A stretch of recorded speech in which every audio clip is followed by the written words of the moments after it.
The room went silent when the lawyer cleared his throat.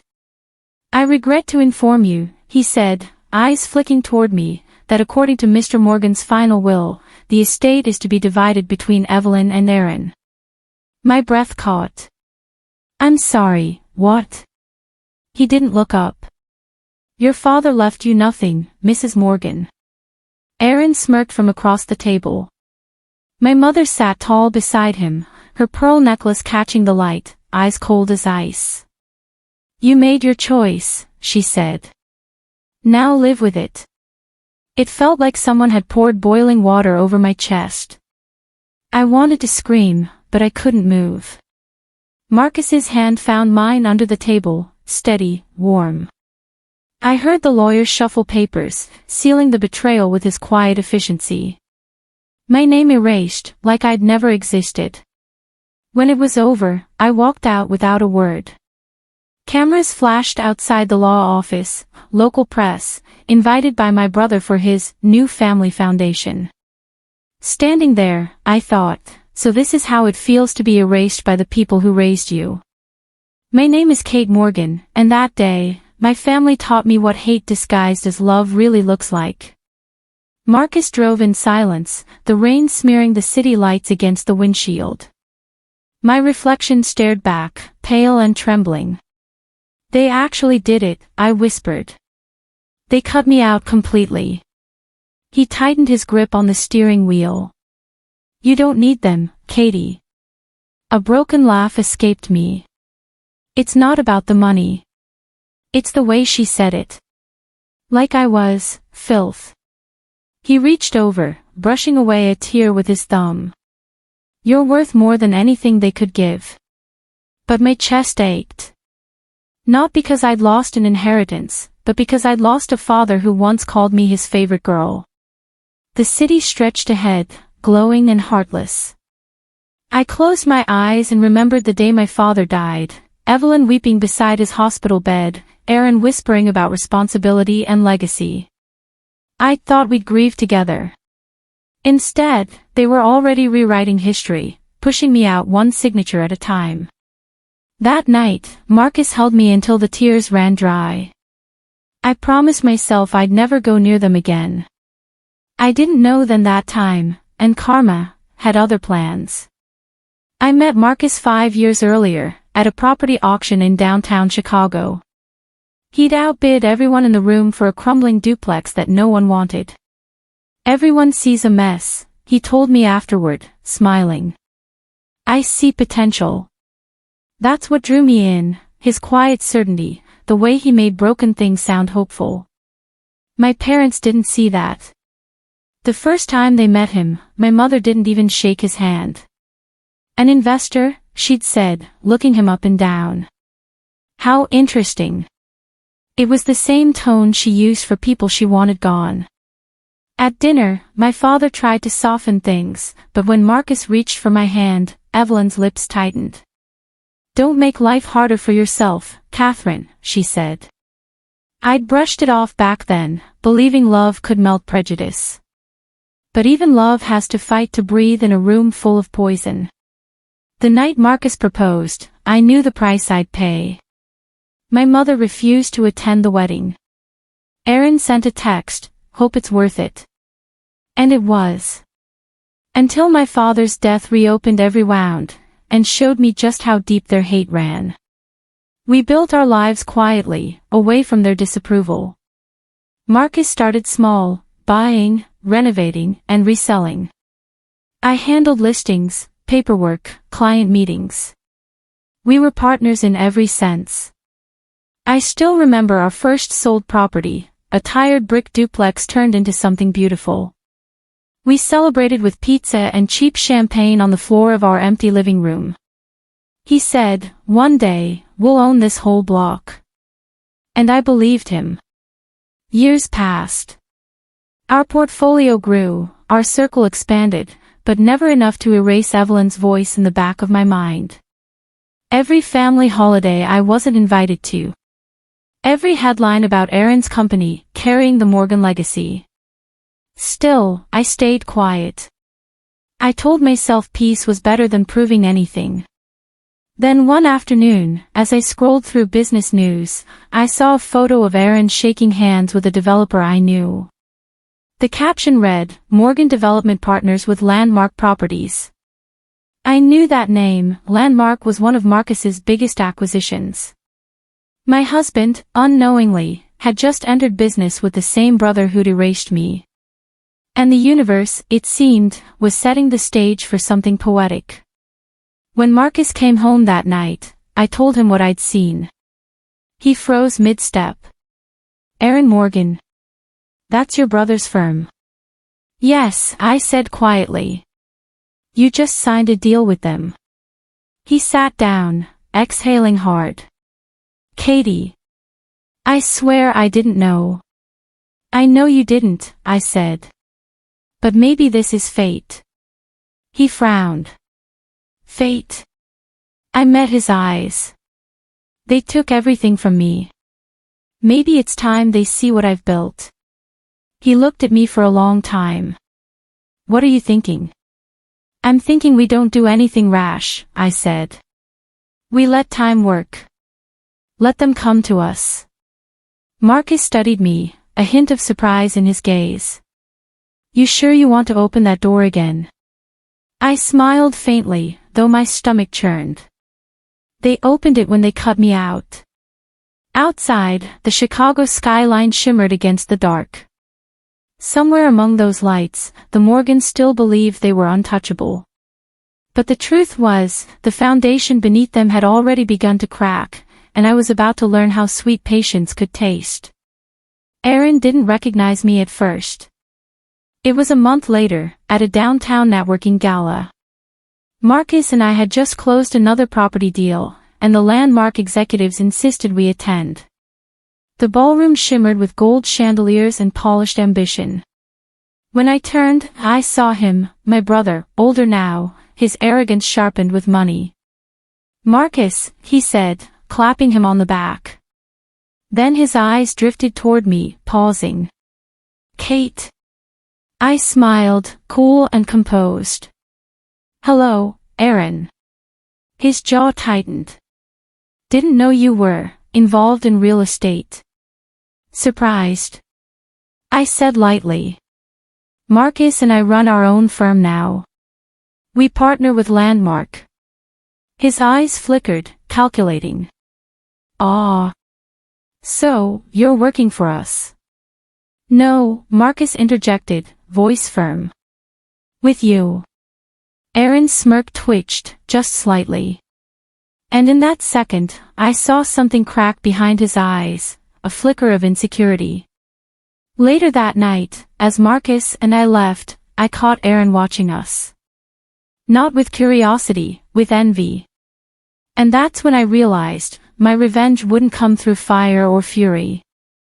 It would come through success, through watching their pride rot from the inside out. Evelyn called 3 weeks later. I almost didn't answer. But something in me, curiosity, maybe hunger, made me pick up. "Kate," she said stiffly, "I hear you're back in town." "I never left," I replied. She ignored that. "Your brother mentioned you're working in property now." "That's impressive." Her voice held that brittle politeness people use when they need something. "Thank you," I said. "We've done well." A pause. "Your father would be proud." That line almost broke me. But then I remembered the look on her face at the will reading, the satisfaction. "What is it you want, Mother?" She hesitated. "We're hosting a charity event. For the Morgan Foundation.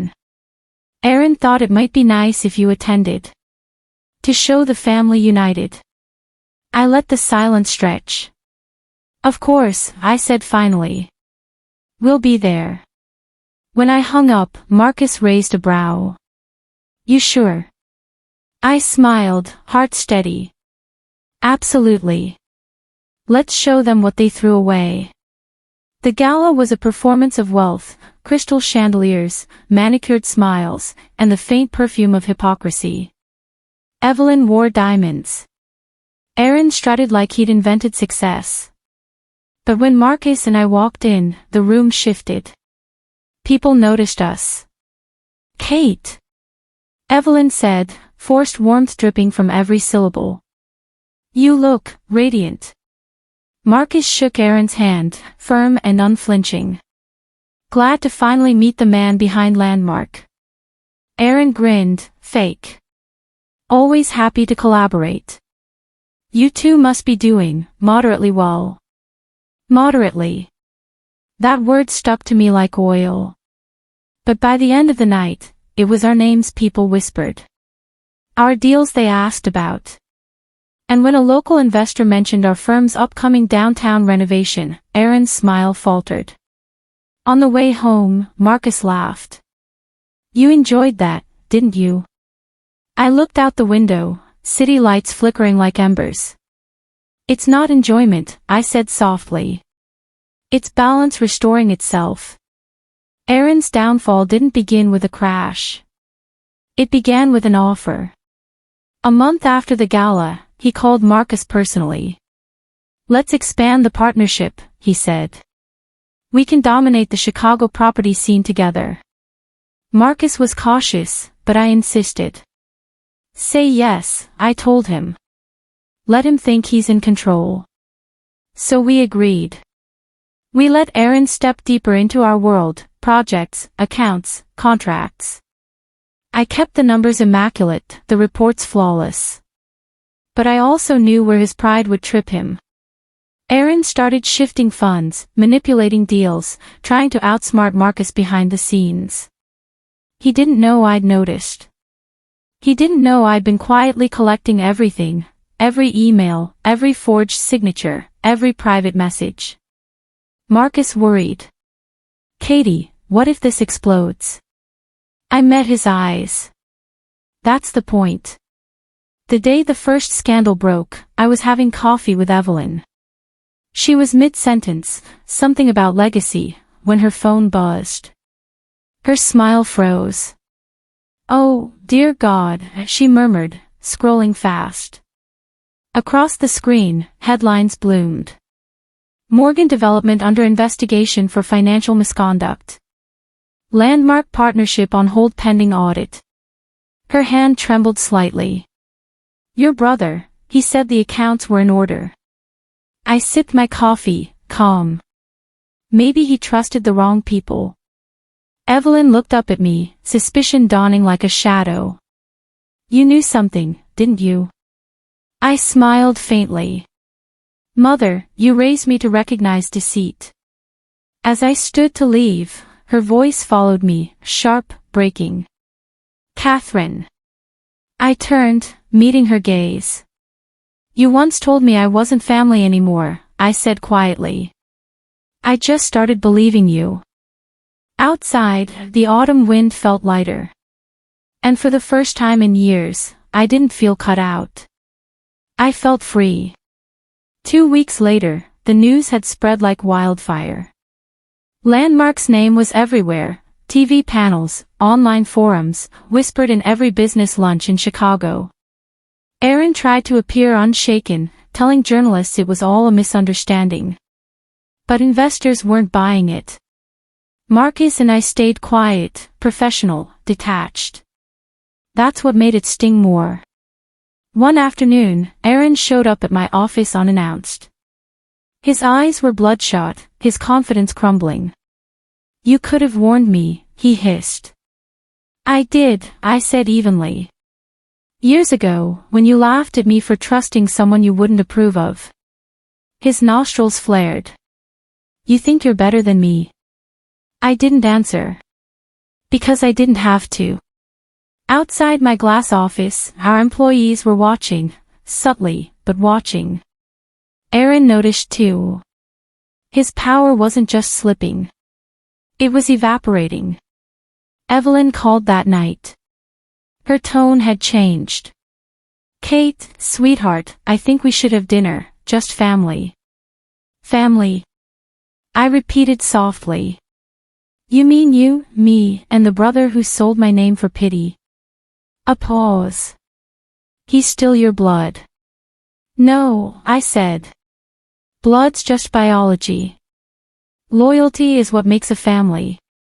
For a moment, she didn't respond.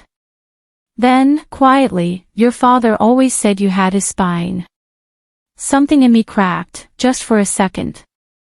I hung up before that crack became a confession. Later that night, Marcus found me staring out the window. You okay? Almost, I whispered. But not yet. Aaron's public apology came 3 days later. A press conference. Cameras flashing. His voice trembling just enough to look human. He blamed clerical errors and miscommunication. But a reporter asked the question that turned the room into ice. Mr. Morgan, is it true your sister and her husband are the majority shareholders in the partnership you mismanaged? Silence. Then, click click click, the sound of cameras devouring him alive. Aaron's mask shattered. He stammered, red-faced, eyes darting. And that was it. The truth hit headlines within the hour. Marcus and Kate Ellis, co-owners of Landmark's largest private holdings. Suddenly, the sister he cut out of the wool owned everything he tried to control. That night, Evelyn showed up at our home. No warning, no call, just an older woman in a designer coat, trembling at the edges of pride. I opened the door. Mother. She looked at me, eyes glossy. I didn't come for him, she said. I came for you. I let her in. She looked around the living room, warm, elegant, full of life. You built all this, she whispered. Without us. I nodded. Her voice cracked. I thought I was protecting the family name. You were protecting your control, I said gently. But I stopped needing it. She sank into the sofa. You look like him, you know. Your father. The way you stand when you're angry. It was the closest thing to an apology I'd ever get. The city skyline gleamed silver when the final blow landed. The audit results were public now. Aaron's manipulations, falsified records, the silent backroom deals. Landmark's board voted unanimously to remove him. He called me that night, drunk and broken. You wanted this, didn't you? He rasped. I listened. Then quietly said, no, Aaron. You chose this. He laughed bitterly. You'll always be the same little sister, thinking integrity wins in the end. Integrity doesn't win, I said. But it lasts. After the call ended, I stood by the window. Marcus slipped his arm around me, whispering, you did it. But I shook my head. Not yet. He still thinks this is over. And outside, somewhere beneath that shimmering skyline, I knew the Morgans were about to learn the truth. We didn't just survive without them. We inherited everything they thought they owned. By morning, Aaron's fall had gone public. Every newspaper headline spelled humiliation. His photo, tired eyes, rumpled suit, was plastered under bold words, Morgan heir removed from Landmark Holdings. I didn't smile when I saw it. I didn't feel triumphant. Just hollow. Marcus placed a cup of coffee beside me. You did what needed to be done. I nodded but didn't speak. Because a part of me still remembered the nights Aaron would sneak me extra dessert after our mother's lectures, the brother who once protected me before pride poisoned him. But power changes people. So does entitlement. When the phone buzzed again, unknown number, I ignored it. I knew who it was. Some victories don't taste sweet right away. Some take time to settle in your soul. That afternoon, Evelyn showed up at Landmark's lobby. She wore her pearls, her armor of grace, but her eyes told the truth, she was scared. Kate, she said, gripping my arm, the press is calling our home. They're saying Aaron is facing charges. Can't you stop this? I looked at her. Stop the truth. You don't understand, she pleaded. Our name, Our legacy, it'll be ruined. Legacy? I repeated softly. You ruined it the day you turned your back on me. Her face fell. I did what I thought was right. No, I said. You did what was convenient. She blinked back tears, but I didn't flinch. I'd cried enough for both of us. When she finally walked away, I saw the weight of her choices bow her shoulders. For the first time, Evelyn Morgan looked small. The city turned cold overnight, one of those sharp Chicago evenings when the air itself feels like glass. I got home late from work. Marcus was already there, waiting with takeout and a bottle of wine. But his expression was tense. They're saying Aaron's been calling investors, threatening to sue you personally, he said quietly. I sighed. He's drowning. And people who drown grab whoever's closest. Do we fight back? I looked out the window. No. We let him sink himself. Marcus frowned. You really think he will? He's desperate, I said.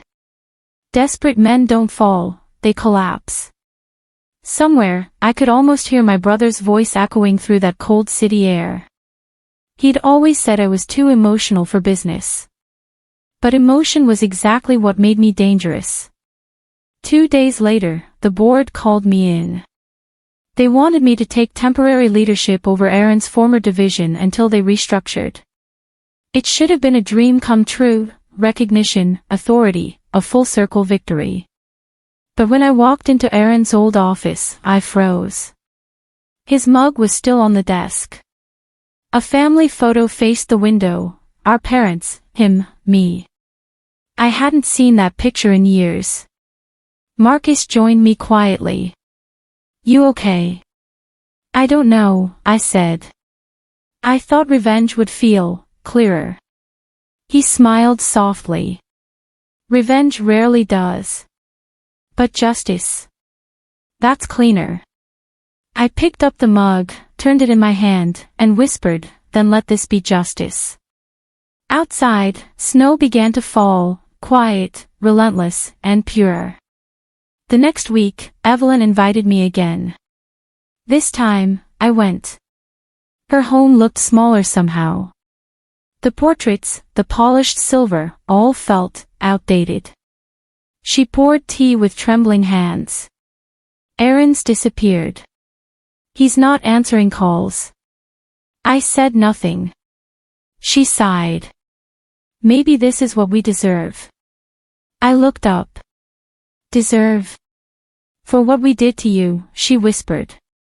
To your father's memory. For a long moment, I just watched her. Then, softly, you can't rewrite love with guilt, mother. She nodded, tears slipping down her cheeks. I just hope you don't carry our mistakes forever. As I left her house, I knew something she didn't. The past wasn't something I carried anymore. It was something I'd learned to walk away from. It was almost midnight when I got the call. Marcus stirred beside me, half asleep, as I answered. A deep voice said, "This is Detective Rowan. We've found Aaron." My chest tightened. Found him. He's fine, the detective said. But he's been staying in one of the company's vacant properties. Apparently, he's refusing to leave. Says it's his family's right. For a second, I couldn't breathe. Even now, after everything, Aaron was still clinging to what wasn't his. Marcus sat up. What happened? I whispered, he's living in an empty office, the same one Dad built our first showroom in. When I hung up, I just sat there in the dark. Revenge had stripped him bare, but part of me wondered, did I take too much? I visited him the next morning. The old office was freezing, dust-covered, and hollow. Aaron sat at the center desk, surrounded by boxes and old files. When he looked up, I saw the exhaustion in his eyes. Congratulations, he said flatly. You won. No, I whispered. We both lost. He laughed bitterly. You think this company was yours to begin with? It was ours, I said. Until you made it about power. He stared at me for a long time. You were always jealous. I shook my head. No, Aaron. I was always excluded. He didn't speak again. Just turned away, his pride the last thing keeping him upright. As I left, I realized something. Revenge hadn't broken him. His own choices had. The company released a statement that week. Landmark Holdings welcomes new executive leadership under Kate Morgan and Marcus Reed, restructuring for ethical governance and transparency. It went viral in the business world. But what truly spread wasn't the headline, it was the backstory. Everyone knew what Aaron had done. Everyone knew how his arrogance had burned him from within. Meanwhile, Evelyn's social circle turned cold. The friends who once whispered about my rebellion now avoided her. One afternoon, I found her at the park, feeding pigeons alone. She looked up and smiled faintly. You made it. I sat beside her. I didn't want to destroy the family, Mom. I just wanted to be seen. Tears filled her eyes. And now you are. For the first time, her voice carried no pride, only peace. Months passed. Landmark's new projects flourished under my direction. Investors returned, and even skeptical board members admitted things had changed. Marcus and I found a quiet rhythm, partnership, understanding, and a rare kind of trust built from surviving storms together. But sometimes, late at night, I'd see a photo of Aaron and me as kids, muddy shoes, bright smiles, and wonder where it all went wrong. One evening, an envelope arrived at my desk. No name, no return address. Inside was a note, written in Aaron's handwriting. You were right. I made it about power. You made it about legacy. Dad would have been proud of you. I read it twice, then folded it carefully into my journal. Maybe forgiveness wasn't about him deserving it. Maybe it was about me letting go. A year later, I stood in the same old showroom my father once built. We turned it into a community hub, a space for young entrepreneurs to start small, just like he had. Evelyn attended the opening. She stood quietly at the back, tears glistening, pride finally soft and real. When I cut the ribbon, applause filled the room. Marcus caught my eye and smiled. I looked around and whispered, "We're home, Dad." Outside, sunlight poured through the glass like gold. The air smelled of paint, new beginnings, and freedom. I'd lost a brother, maybe. But I'd found myself. And for the first time, I realized, revenge had never been the ending. It was the bridge that led me here.